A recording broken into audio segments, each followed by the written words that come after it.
We all know what we need to do, but we never do that.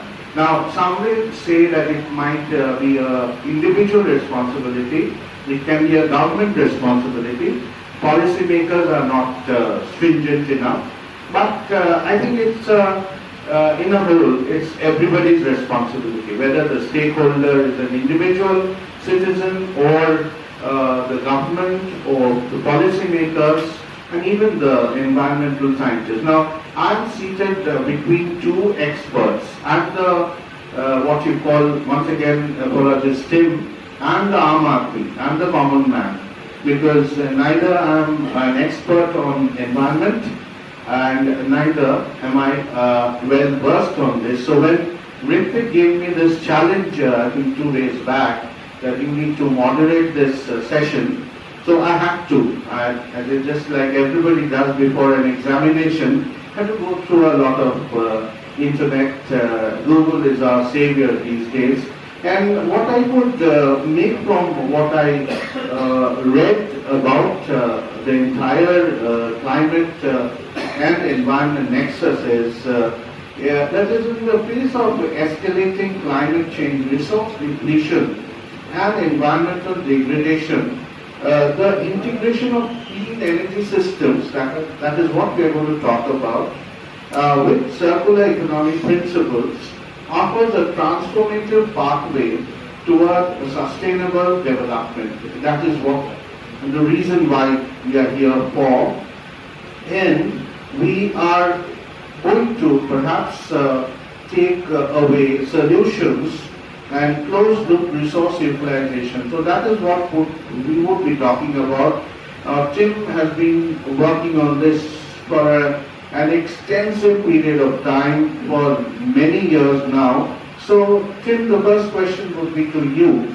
How do you define this nexus between clean energy and economy? Ladies and gentlemen, dignitaries, everyone here at the Press Club. Yeah, I would say that we've got some major problems because there's a disconnect in understanding of what this means. I think in industry it means an impingement of profit. In the home it means I'm being charged extra by my council or by my state government for things I don't understand.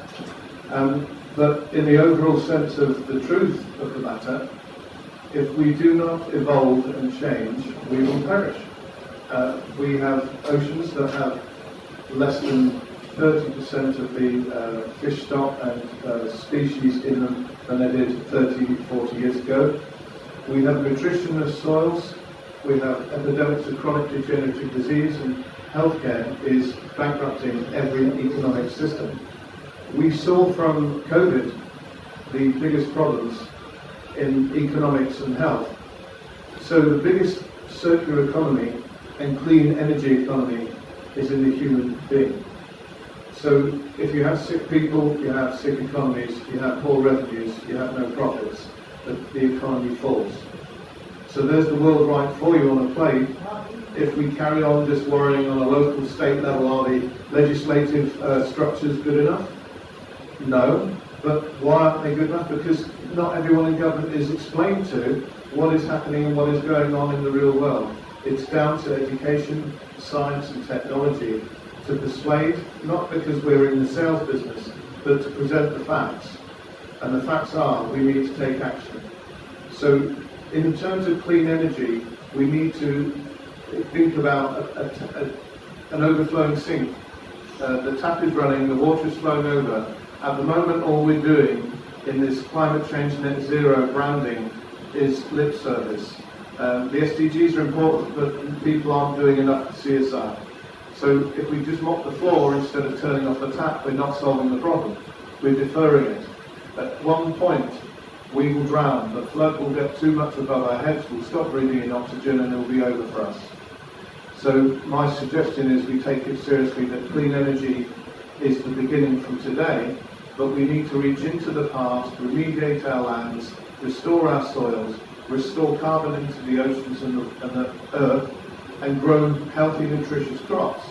All of that involves industry, investment, and the circular economy. So that would be a very, very looks like a pessimistic view, but actually I've just suggested there's the pathway to success and survival of the human race.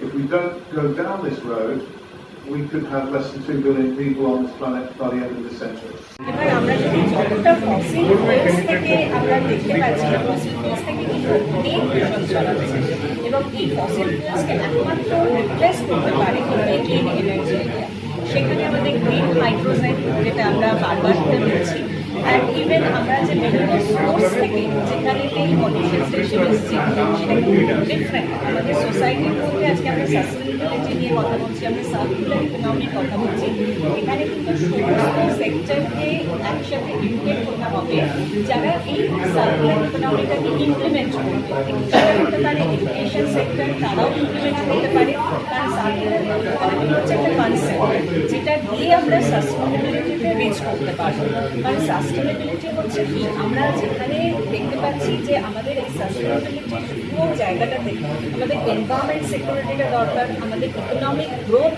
দরকার এবং আমাদের societal development এই তিনটাকে আমরা কিন্তু সবসময় যদি এগিয়ে নিয়ে যেতে পারি সুষ্ঠুভাবে সেটাই কিন্তু সাস্টেনেবিলিটি সুতরাং আজকে যে আমরা পভার্টি রিডাকশনসের কথা বলি আমরা যে ক্লিন এনার্জি বলি বা আমরা যে বলি যে খুব পরিশ্রুত জল সব জায়গায় যেটা পাওয়া যেতে পারে সেখানেও কিন্তু আজকে আমরা সাস্টেনেবিলিটিটাই কিন্তু আসল কথা যেখানে পোর্টেবিলিটি ওয়াটারের পোর্টেবিলিটি যে পরিষ্কার পরিশ্রুত জলটা যেন আমরা সব জায়গায় পাই তবেই কিন্তু আমরা বলতে পারবো যে আমরা সাস্টেনেবল ওয়ার্ল্ডে আছি বা সাস্টেনেবল ফিউচারের দিকে আমরা এগিয়ে যেতে পারছি সুতরাং এই কনসেপ্টটা প্রত্যেকটা সেক্টরের প্রত্যেকটা মানুষকে